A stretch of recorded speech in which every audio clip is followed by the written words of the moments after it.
Hello and welcome to Confidently Wrong, a show by regular dudes talking with confidence about content we have no right to speak about with any kind of authority, but do it anyway.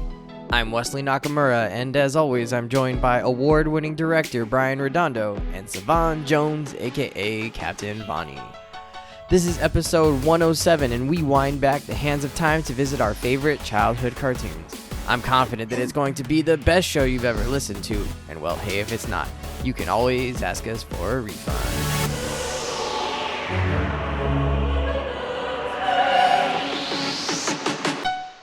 Incredible! Hello, gentlemen. Welcome back to another episode of Confidently Wrong. I'm so excited to be here because we're going to talk about things that are very important to me, my childhood cartoons. They cut to the core of you, I think. I think this episode, more than any other, will reveal to us why Wesley is Wesley. I mean, to be honest, and to kind of peel back the curtain, we were a little bit struggling what to do on this particular episode because we're sort of in between some episodes. And, I threw it out there. I was like, hey, we have those cartoon show kind of lined up, and no response, and then we'd come back to, let's talk about video games, or, let's talk about the upcoming stuff coming, or, maybe we could visit Mandalorian. And then everyone was like, well, I don't know. And then there was no response for a while. And then, like Wednesday, I was like, hey, we have that 90s typical cartoons. For your text, though. We have 90s cartoons lined up, and then no response. And then Savon hit us up again yesterday and was like, I don't think that other thing is going to work. And I was like, we do have that 90s episode working up. And Savon was like, yeah, we could do that. And I was like, okay, great. Yes, we get to do the 90s cartoons. So. Have you just been dying to get this? Yeah, dude. If I forgot that y'all had drafted that up when I was on vacation, because if this was like I'm really about it, like, oh yeah, I didn't realize you were itching for this one. I was not really about it, but I think it's going to be illuminate some interesting. I'm already excited for it. I'm already excited for it. We're going to unpack your childhood trauma. That's what's going to happen. Oh boy! No way. This is my childhood victories right here. All right. So let's talk about it. We're going to talk about cartoons from our childhood, which really means late 80s, early 90s for Savon, maybe a little bit later 90s as well. Hard late 90s, mid 90s at the mid 90s is no like late night, no late 80s. When were you born? 91? I was born in the middle of 93. Okay. Oh, 93. Okay. So yeah. So you're not watching cartoons until late 90s, early 2000s, really, where you started to really get into them. Yeah, but for context, though, again, people forget reruns existed. So a lot of stuff that y'all did watch growing up, like, they still replay, so they didn't just play it once and then it just went into the vault, never to be seen again. Well, that's true for us too. So we were born in the early 80s, like 83, and so our cartoons really should be early 90s stuff or late 80s stuff. But we're also we would catch cartoons from like early 80s and even some of that early like 70s stuff and like Hanna-Barbera stuff from like the 50s and 60s. To be clear, to be clear, Wes. So that stuff I don't shows care up who for you sure. are. I don't care who you are. Everybody, all of us, my mom. I'll talk to my mom about this. Our parents, definitely all of us, everybody was watching Hanna-Barbera cartoons growing up. Great. Those joints were As on they reruns for decades on end. Like some of those cartoons, some of those Tom and Jerry reruns. But I think my mom was like, I remember this when I was a little girl. Yeah, but like I don't know how that happens. But still, there was a point where it was like the early 2000s, and I know even like Boomerang and Cartoon Network would play old Tom and Jerry. Even with like hindsight, my mom was like, dude, that Tom and Jerry episode is from like the 70s. My mom was born in 69. Universal. Yeah, you as a kid, you don't recognize that as old. You're just like, oh, that's cool. It's like it's a cat, it's a bird, whatever. Yeah, like these 70s cartoons are like, oh, my mom was a child. Like my mom in the 70s watching this was like younger than what I am now watching some of this, or what I was watching it then. So Hanna-Barbera and Scooby-Doo feels a lot more universal. For sure. But yes, the 90s is where, and 80s is where it really starts to get defined and people start to really beef based on when you grew up. All right, so let's paint the people a picture. What were your favorite cartoons growing up? What fits in your category of like cartoons you were drawn to? I'm going to go first since I made the biggest list, and I think the other guys are still kind of building out their list a little bit. So first, number one has to be Teenage Mutant Ninja Turtles. I used to watch that all the time. I had the VHS tapes on it. I bought the action figures, Teenage Mutant Turtles, would watch that all the time. Oh, of course. Number two, for sure, was, and these are kind of the same because they kind of were on at the same time. So Batman the Animated Series and Batman and Superman Adventures. Batman and Superman Adventures comes a little bit later, but those two shows I would watch almost every single day after school. Sorry, Mom, I was not doing homework all the time. I mean, I would do homework while I was watching it, but I was supposed to not be watching cartoons, as I've said before. Definitely was watching Batman and Superman Adventures. But hey, you can't go wrong with Batman the Animated Series. That might be the GOAT afternoon cartoon, right? Like that is just pure masterpiece. Chef's so kiss. Good. Yeah. Like this is the height of animation. They American were in animation. their bag. Yeah, they were in their bag when they were doing. They were in the bag that was in the bag. Like, yeah. And it was great stuff. Because it was. I think it was. I don't know if it was syndicated or what, but each story was self-contained, so it wasn't like if you missed a day, just like any good kid cartoon should be, you weren't out of it, right? Like every episode could stand on its own. You didn't really need to there wasn't very many part twos. Because when they did that with Batman and Superman Adventures. Sometimes they would do part 2, but then part 2 either wouldn't air the next day or I would miss it because I had practice or something and I wouldn't get to see it, and then I would never know what happened. That was so angering as a kid that there was going to be a part 2, and I knew that would happen. Some other notable mentions: X-Men, Batman Beyond, Looney Tunes. Chip 'n Dale's Rescue Rangers was kind of fun and enjoyable. Gargoyles, which you can now find on Disney Plus, it's still there. Gargoyles was tough. That Gargoyle, it was so good. It was racism. All you said it was stupid. I felt like no way. No. I thought Brian said it was stupid. It was like, no. Gargoyles was gangster. I loved Gargoyles. It was, and it also had Shakespeare references. Like what the hell? Like they were a little bit. They were a little ahead of their time. The writers were like, "Now we're gonna have some fun with this." Yeah, such a good lore, one. Oh my god, I love the detective. So I probably had a mini crush on the detective lady, to be honest. Oh, I forget what her name was. I grew up with Detective Maza. Is that her name? Yeah, the Latina detective, New York City cop that's in love with a gargoyle. What poor her. Darkwing Duck was Are You Afraid of the Dark? Was that what it's called? No, that was a different show. Time to Get Dangerous. Yeah, that was a fun show. Yeah, that was a fun one. What else? I didn't really see a lot of the Nickelodeon shows from that period all the time because we didn't have cable. So I'd only see them if we went to my cousin's house. So that's like Rugrats, Ren and Stimpy, Rocko's Modern Life, Doug. All of those were only on the weekends if we went to my cousin's house or if I spent the night or something. So that's kind of where my wheelhouse of cartoons lives.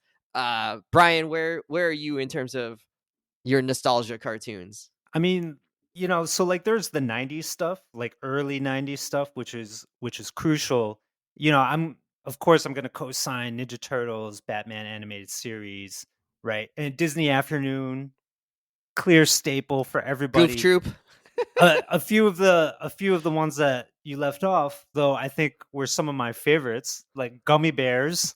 They actually made an entire cartoon off of gummy bears set in medieval Europe. And so there's knights and trolls and all sorts of mayhem around that. DuckTales, classic. Yep. Also, DuckTales NES video game, also classic. I'm going to throw that out there. And Chip 'n Dale Rescue Rangers. I said that one. Yeah, that was good. Yeah. Oh, did you mention that? Yeah, he said Chip 'n Dale Rescue Rangers. Also had a crush on Gadget the mouse, maybe. She kind of had an hourglass, these animators. Those animators were not in your bag. But so Disney, Disney is kind of dominant now. So I also want to tip my hat to Warner Brothers cartoons, which I don't think have had much of a lasting legacy, unfortunately. But Warner Brothers cartoons are to me, that's way funnier than anything that Disney put out. So, Tiny Toons, Looney Tunes, Animaniacs is the GOAT in this particular category. Aged like fine wine. Oh man, even just their intro, right? You don't is Bill Clinton gonna play the sax in this one, or is it gonna be they're checking out their facts? Anyway, so you got that. You got Tasmania, Tasmanian Devil had his own cartoon. I don't know if you remember that. Was it? But also, so this is that's 90s stuff, but there's also the chunk of late 80s stuff that was also really into that. That's when I was much younger, and so the recollections are not as good, but the love and affection is still as strong, right? So like early Transformers, of course, that's my jam. And even better than that was the Transformers movie that they had, which was just epic beyond belief. Like, and the Optimus Prime dies in that one, and he passes on the matrix of leadership to his chest opens up. Rodimus Prime. Oh my god! Oh, actually, he doesn't pass it to Hot Rod. He passes it to I forget the name of this character, but he's basically like a giant tow truck. He's like, Prime, I'm just a soldier. I'm not a leader. I'm undeserving. It's a great moment. Anyway, that is classic stuff. You can't forget G.I. Joe. That was in the mix. Oh, G.I. Joe. So that there's a lot of like toy-based cartoons geared towards boys. Yeah. Like a lot of silly action. Like Thundercats fits into that category. Just a lot of Tally ho. Yeah, just a lot of quality stuff.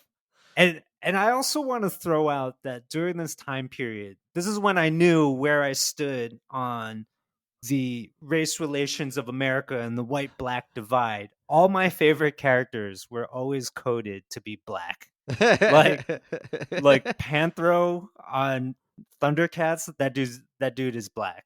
Right? Yeah, he's a brother. Jazz on Transformers. Oh yeah, Jazz was black. Jazz obviously was black. Is a black character, and like that is just like a through line through all my favorite cartoons. Were you a Piccolo fan if you watch Dragon Ball Z? Oh, absolutely. Who Come on now.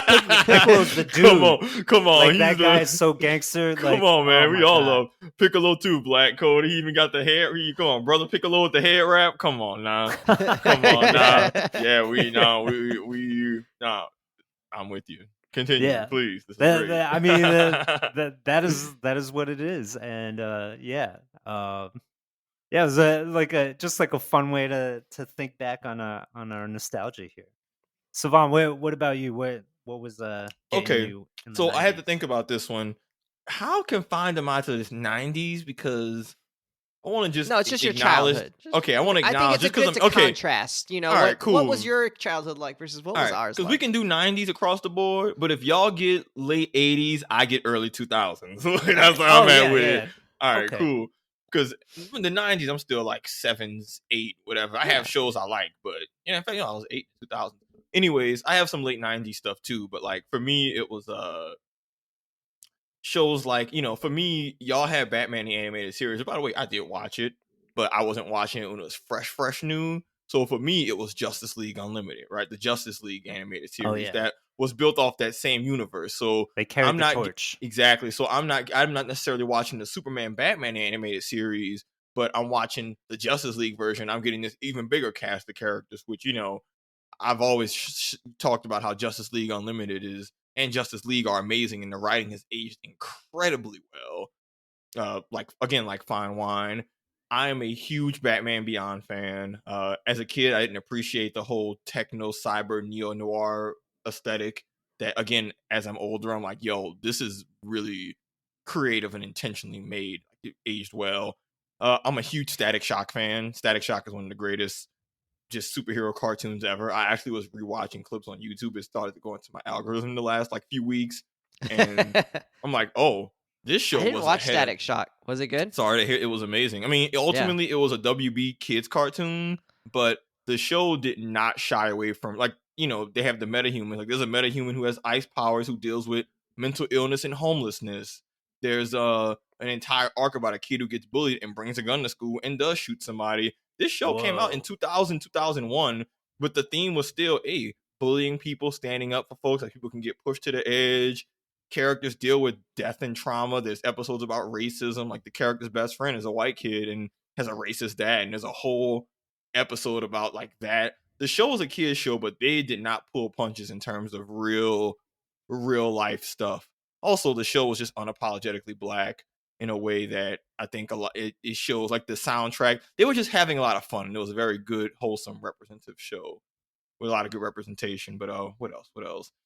then when you get into the 2000s, there's, for me, that's when anime started to really pop off, especially in the West. I don't know, for y'all, maybe a lot of these anime wasn't really big because Toonami wasn't really a thing yet for y'all. But for me, early 2000s, that's when I don't even know what Toonami is. Oh, Toonami was a revelation. Yeah, Toonami was a game changer. Toonami was basically adult Cartoon Network's kind of more afternoon programming that was a lot of like dubbed anime from Japan, and it was more action, bit more mature content and other stuff. But for me, it was Dragon Ball Z. It was watching Naruto. It was pretty much all the like big anime really popped off in the West in the early 2000s. So Full Metal Alchemist, One Piece, a bunch of these. Did they have Gundam Wing back then? They had Gundam, but I don't think Gundam was one of the ones I was super, super into. But like anyone who was into anime, chances are that's when they started to really get translated over. Because keep in mind, a lot of these animes had already existed for like 7+ years. Oh, it was just we didn't know that there was a Western market yet, right? Kids Next Door was a favorite of mine. Its state isn't great now, but like SpongeBob is a classic for me. I love OG SpongeBob. Just man, that hits different. I don't think I've seen a whole episode of SpongeBob. Early SpongeBob is just classic. It's just hysterical. The bits. SpongeBob. There's a reason half the internet memes are literally just clips from SpongeBob. Like, there's a SpongeBob clip for every occasion, right? I was a big Rugrats fan. Again, another show that aged really well. Just when you think about, I don't know, character tropes that you normally don't see. Like you had a successful black family with the Carmichaels being introduced, but then you kind of still had non-traditional gender roles, like with Phil and Lil having that mom who was very oddly queer-coded, but I don't know. The show was just very cool, and they were very a little bit non-traditional with their character design and how they went about stuff. But those were, and it was a Jewish family, right? Like Pickles. Yeah. Because the granddad was Jewish, and I remember I used to be a kid watching the episodes where they talked about like Jewish heritage, and as a kid, I'm like, oh, I ain't know nothing about none of this Hebrew stuff. This is pretty dope. Like, oh, that's Tommy Grandpa. As an adult, I'm like, oh, that's kind of lit. So there was a lot of them, but those are just some standouts. I had some good cartoons growing up. I'm surprised that neither of you picked up Simpsons. I didn't one like of the longest running cartoons, but none of us really picked it as one that we really grew up on. It was, I think it occupies the weird adult space. Yeah, it was. It's a primetime show, and maybe it was a little too adult. Actually, in my household, we were not allowed to watch The Simpsons. Oh, okay. Because I went to a Catholic school where like somebody wore a T-shirt one time that said like it had Bart on it, and it said "Eat my shorts, man," and the nuns were not having it, and so they put the word out. Explicitly banned The Simpsons at the school, and so my parents were just like, "Well, I guess we're gonna follow suit too. We don't even know what this thing is." The Simpsons had a bad rep that, in hindsight, like, The Simpsons was not that bad. So mild. When stuff like Ren and Stimpy actively existed. Like, in hindsight, I'm like, The Simpsons, even for like jokes that don't age well, because of like just our standards, Simpsons still wasn't that bad. Yeah. Like Ren and Stimpy put songs into my head like, "Don't piss on the electric fence." Like, come on. Yeah, Simpsons was not. That being said, I wasn't a big Simpsons fan. It wasn't like early Simpsons wasn't bad. It just didn't really click and make me laugh the way other stuff did. And as an adult, it didn't click with me. But God, Kendall loves The Simpsons. That man will live and die by that shit. He fucking loves that show. But shout out Kendall, friend of the show. Yeah, shout out friend of the show, Kendall. He loves The Simpsons, but it didn't really click with me. Early Simpsons, yeah, but All right. So what I'm hearing is Simpsons overrated. No, but not overrated. It just wasn't for us as kids. Yeah, it's just like I was. But then it wasn't for us as adults either. It's definitely for us as adults, right?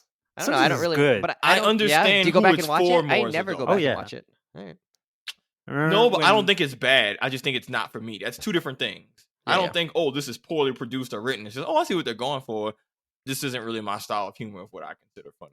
But again, I love King of the Hill though. So I like King of the Hill. Damn it, amazing. Bobby. All right. So this is your chance to go deep into your bag to pull out all the stops, the things that you think, or the cartoons you remember that you feel like nobody else remembers watching.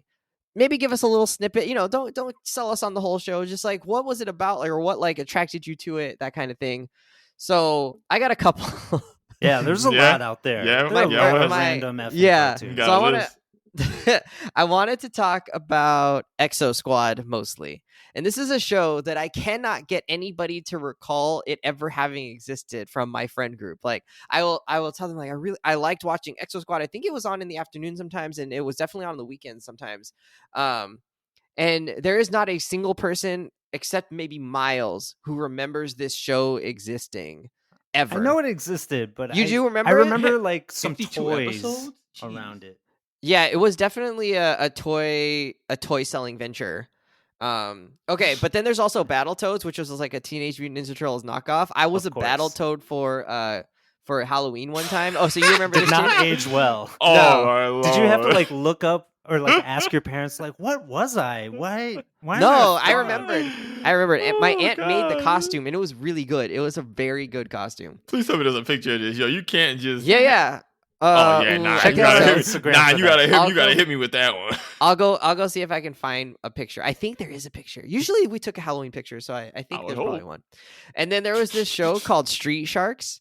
Oh, I remember that. Their tagline was Jossum, and then they would like high five. So I still use Jossum today in my text messages, and it's because of this stupid show. So those are my three that just like, I don't know, like people just, these are very small shows that people don't remember. Yeah.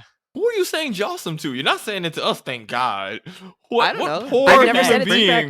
Please tell me you're never said it to you guys? No, and I'm grateful. Please don't tell me you're sending that to your poor wife. Please don't tell me. She's like, Wes, did you stop and get eggs from the store? Did you stop and get eggs from the store? Yeah, Jossum.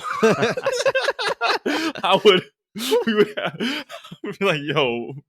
I definitely just sent the Jossum gift to somebody at work because they were like, oh, yeah, this is ready for you. And I was like, Jossum! You gotta keep that out of it. Don't do that to them poor people. Street Sharks, one of the worst shows, but they gave me Jossum, so I am forever grateful to them. That was another TNT. That was another just like, hey, let's just take a quad group of an animal, make them have legs and do stuff and be cool, and then we just gonna, right? TMNT knockoff. Yeah. But like more vicious, so they were more cooler. They had the big oversized mouths, right? Yeah, well, yeah, I guess. Yeah, that shit was awful.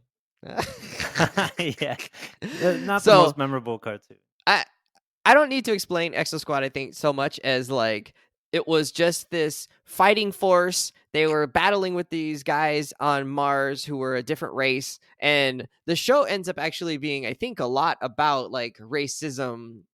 You know, or like our fear of other people and our treatment of other people who are different, but also the Neo Sapiens. That these are the Martians. They did do some things that were fairly questionable. So you know, they were the bad guys too. Yeah. So and then it kind of turns out, I think later, based on Wikipedia, that the Neo Sapiens were artificially created or something like that, and so it turns out that they were not actually the bad guys. Like their whole existence was because the humans were doing like not good things and created them. Yeah. So yeah, I don't know. I mean, it was a fun show, and I was probably more into like the together like team aspect of it. They had this really cool leader guy who had like cuts in his hair. He had a, you know, an army haircut, but he had like these like lines in his hair that were cool. And then there was just the exo suits. They would ride around in these mechs that could like fire rockets or guns or something like that. Yeah, that part I remember.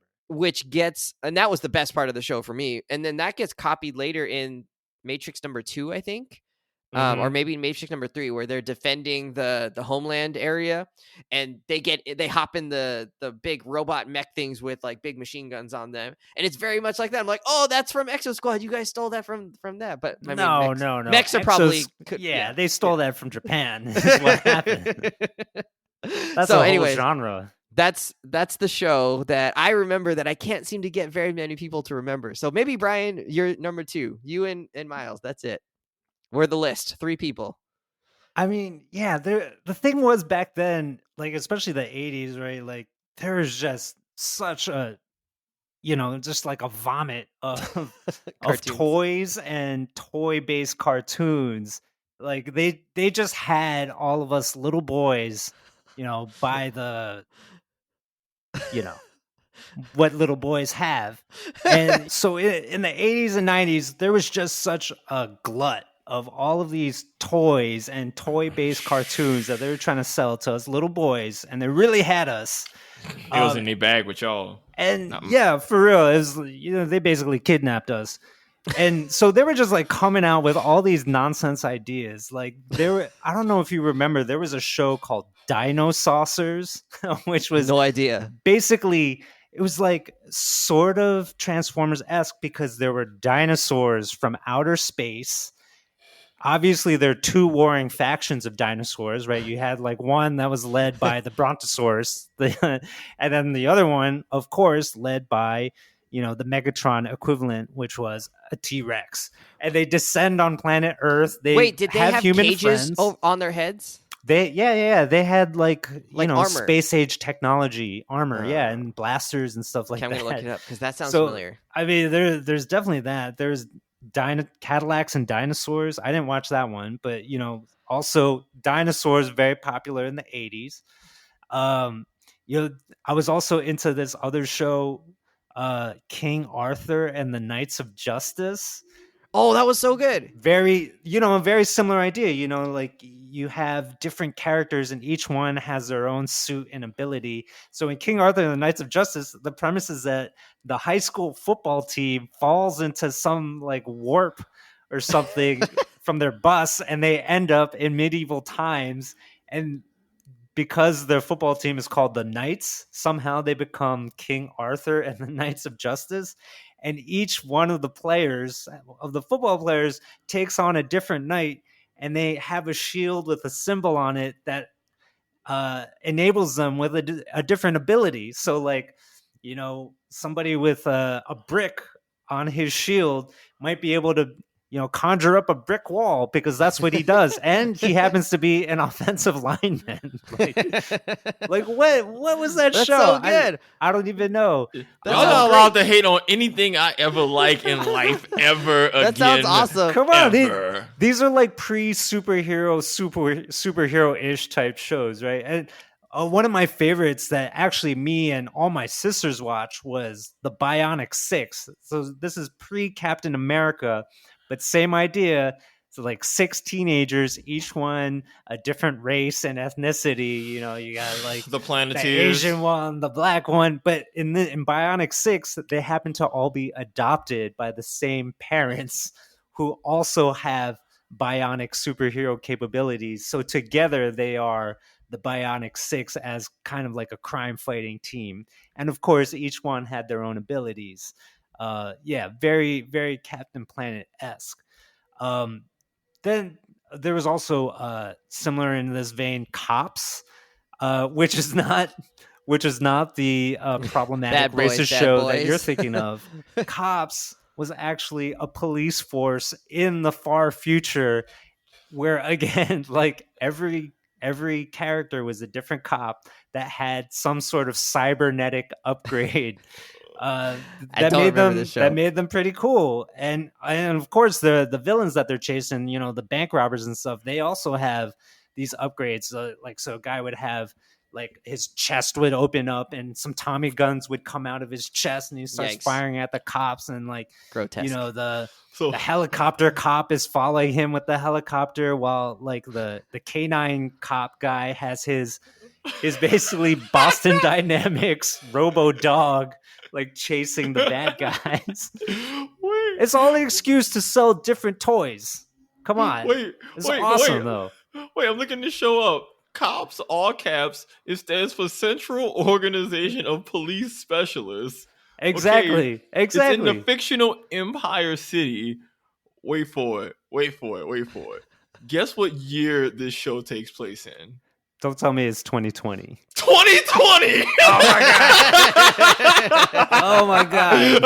I'm looking at the overview. In the year 2020, Brandon Big Boss Babel and his gang of crooks are causing crime to run rampant in the Empire City, enough for the Empire City Police Department to be unable to stop him.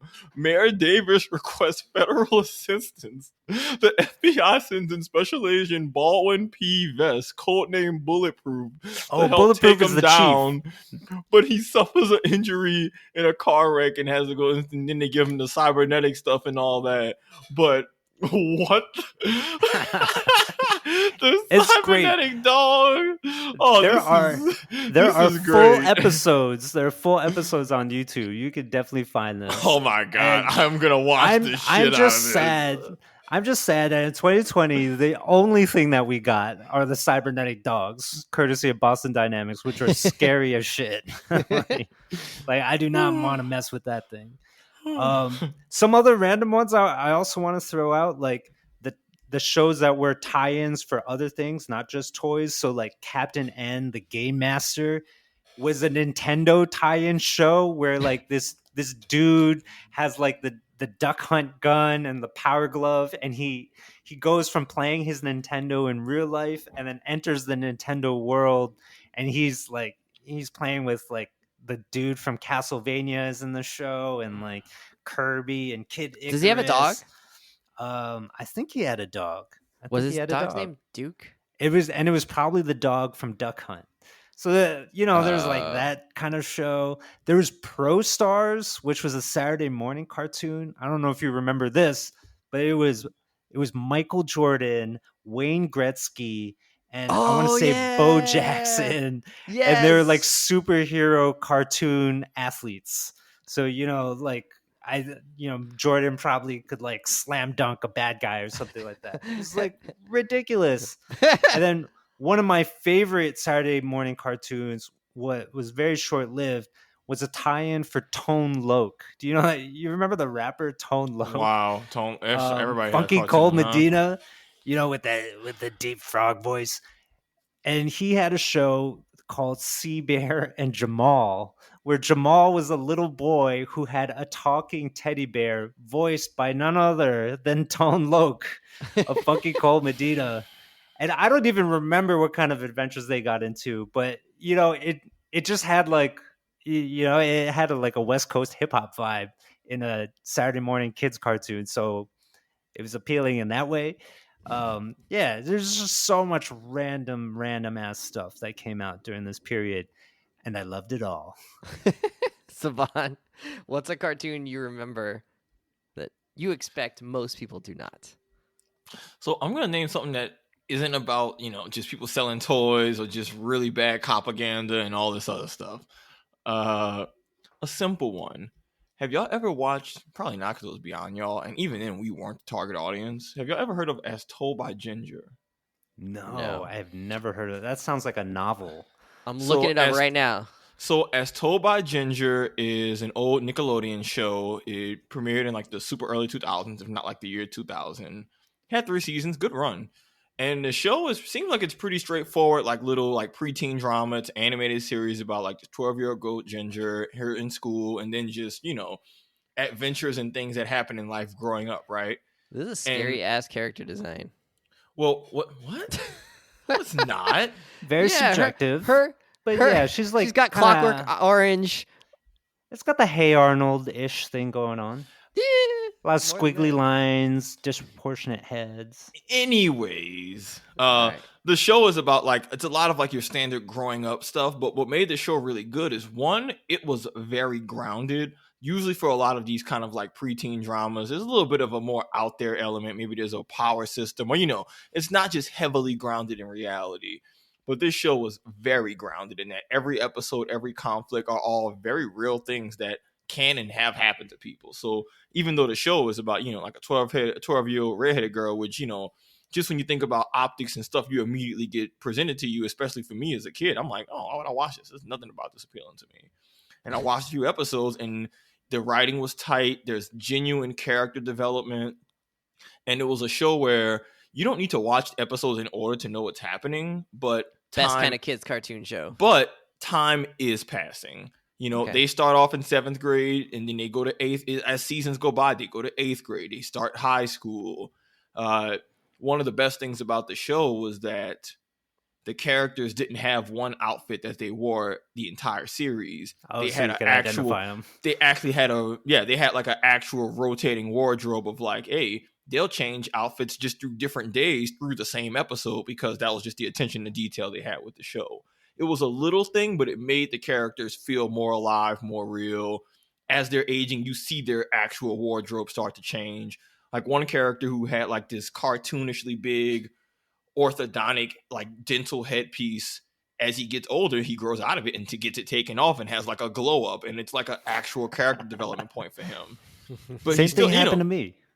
No, but like, but you don't see that kind of stuff in a kid's cartoon that's so intentionally done, which is what I think made this show so ahead of its time. And again, similar to why I like Static Shock, granted that one was a way less grounded show, but there's episodes about betrayal in your friendships and relationships and realistic depictions of that, of the grief and loss and, losing people in your life and maybe not having a chance to apologize and, make things right with people, but still all spun up in like a kid's cartoon where ultimately the characters are getting advice from like the adults in their life and all of that. But incredibly wholesome, incredibly just nice and well put together intentionality wise. And there wasn't one thing about the show that popped out and said, oh my God, this was so colorful. Oh, it was so action packed. But it was just a just really grounded, character driven show that, again, as a kid, it wouldn't have been something that I'm like, oh, it's told by Ginger, I'm going to watch this. But I just saw it one day on and was like, oh, why do I want to watch more of this? Why do these characters, I care about their struggle and I'm invested in what's going to happen with their relationships down the line. It was really good. And, I'm not saying, hey, everybody go and watch old As Told by Ginger reruns, but I think anybody who watched the show growing up can probably co-sign with me that it was ahead of its time. Wow. I am pleasantly surprised by this Savon pick, Yeah. I don't know. No superheroes, no superpowers, no fantasy elements. Just like the most mature kids show that I've ever heard of. Like I'm looking at screenshots and Ginger is crying in some of these. There's episodes about her getting addicted to caffeine. There's an episode where the younger brother pranks a teacher and makes him quit their job.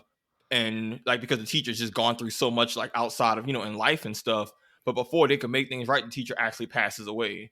And they had to do it like a voice actor who passed too, and they tied it in. But like, the show was willing to go there. And it was very much a like, hey, don't take people for granted because life is fragile. And like, it wasn't like a mood killer or a tone killer. It was real shit. Like, that's real life. And, it was classic. Are you saying dinosaurs battling in space is not real life? Because I'm pretty sure it is. I'm saying that there's different ways to be entertained, and As Told by Ginger, as a youth, opened me up to realizing how much I can appreciate something that's character driven. Like the main characters are like these 3 preteen girls. Like that's wow. That wasn't what I was about to be watching at the time. Yeah, not at all. Yeah, like there was a million other things that could have been fighting for my attention, and this managed to hold it for I was invested in this show. I watched the whole series, and so you do something right when you make people do that. And not a laser gun in sight. This is amazing. Every I'm impressed. Conflict Savon, in the show is something that could happen in real life. If you want real life drama and conflict, man, I have so many picks and recommendations for you. You're going to be so enthralled by these now talky I'm old, 3-hour movies. No. Now I'm old. No, now I'm old and jaded, and I've had enough of that. Now I need the escapism. When I was a kid, I wanted it. I'm an adult. I need it. All right, here we go. We're in the rapid fire section. This is going to finish us up. You just get to say what it is. If you really think something is funny or, additional, feel free to expound. But mostly just say what you got. All right, here it is. First question. The best Nickelodeon cartoon, in your opinion, Brian? Hands down, Doug. The precursor to As Told by Ginger, it sounds. Savon. Avatar: The Last Airbender. Oh, he got me on that. I forgot about that one. Get him out of here. That's not from my childhood. It's not from my childhood. That was my childhood. That was a pre-Katrina show. I was not allowed to have Nickelodeon, so I have no pick. None of those shows. I hate them all. Deprived child was not allowed to have Nickelodeon. Best cartoon Explains that aired so much. Best cartoon that aired on weekdays. Savon. On weekdays? Everything aired on weekdays. I mean, I guess it was always going to be just Dragon Ball Z because it was appointment viewing. Did they have those ridiculous filler episodes where it took entire episodes just for like freezing them to charge up and power up because of like the manga not having material to adapt? Yes. Was it also the hypest shit at school to go to school the next day with your friends, pre-internet, pre-message boards for us and say, hey, man, you saw Vegeta? Yo, man, you saw Goku? Yo, man, I want to be a Super Saiyan 1. Man, I want to be a Super Saiyan 2. Man, I want to be a Super Saiyan Infinity. We in this thing, Kamehameha, Gatling gun, Final Flash. Come on, man. We were acting. Oh, Kiko Ho. Yeah, man. Dragon Ball Z. My knowledge of Dragon Ball Z is very limited. I don't know. Naruto's a close second. Like all those things exams. you just said, no idea what that was. Brian? I mean, for me, it's definitely Batman the animated series, like the GOAT cartoon. And I'm going to give you a little bonus favorite episode when the one about all the villains coming together to play cards and talking about how they almost got Batman. And twist at the end, Batman is disguised as one of them and he's there for all of you. Great episode. Spoiler alert. You ruined a twist. I could have watched that.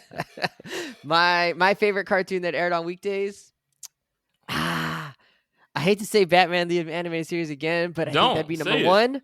So that's number one for me. I'll say number two for me was Batman Beyond. I loved when Batman Beyond was on.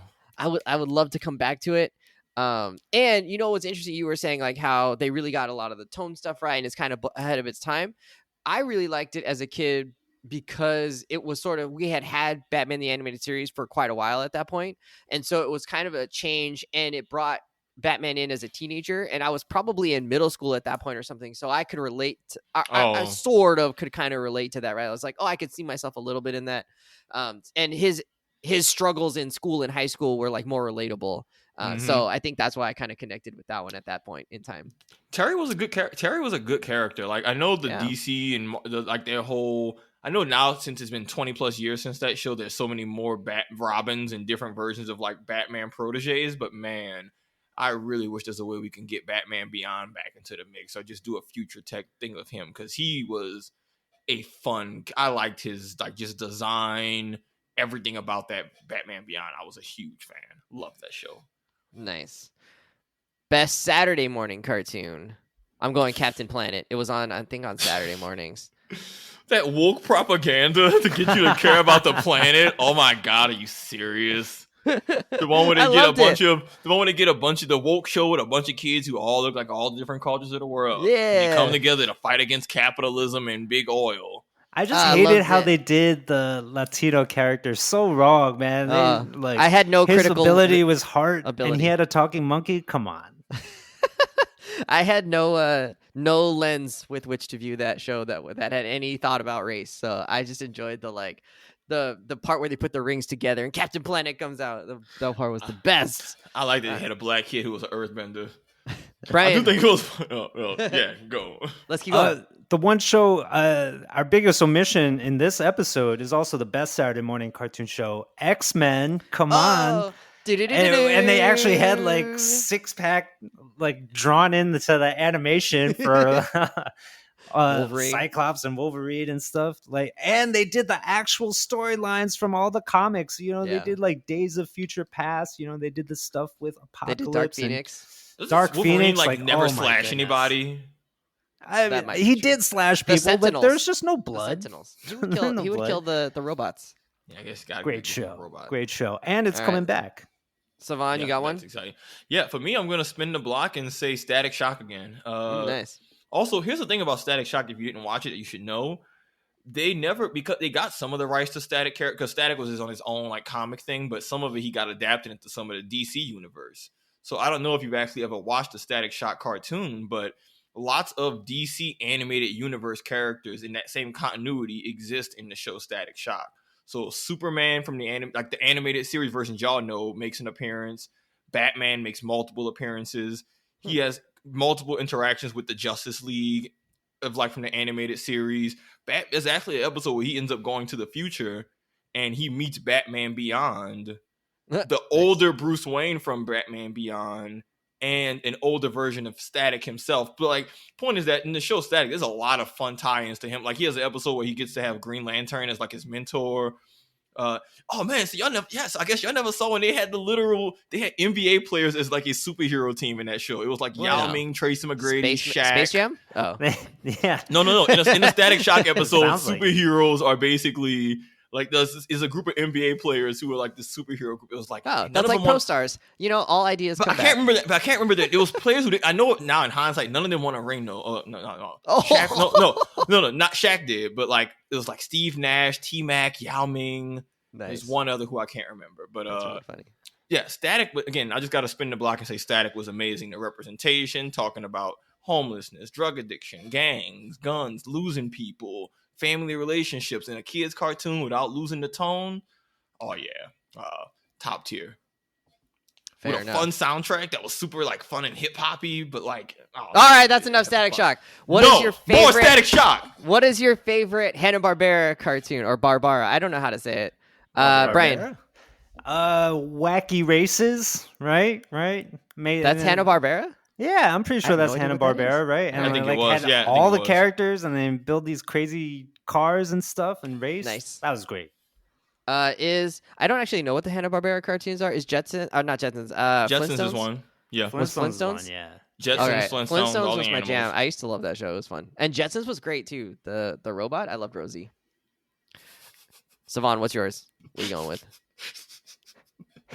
It's a random statement, right? I love her. She was hilarious. Dude, that robot Rosie? Was so funny. I have nothing of substance to say with that. All right. For me, it was Wacky Races too. I just love the whole trope of just a bunch of wacky characters and their cool tropes and different stereotypes, and they got these cars and they're just going at it. Like that was my shit. All right, friends, that is our show. We're actually just going to be out of recording time on this new platform we're using, so we're going to cut it off here. Hit us up on @confidently_pod Instagram. Leave us a comment, leave us a like, and then also tell your friends about our show. We'll see you next time. Bye. Did that show age well? I feel like the X-Men show didn't age well. The animation didn't age well. It's kind of choppy. It's kind of choppy.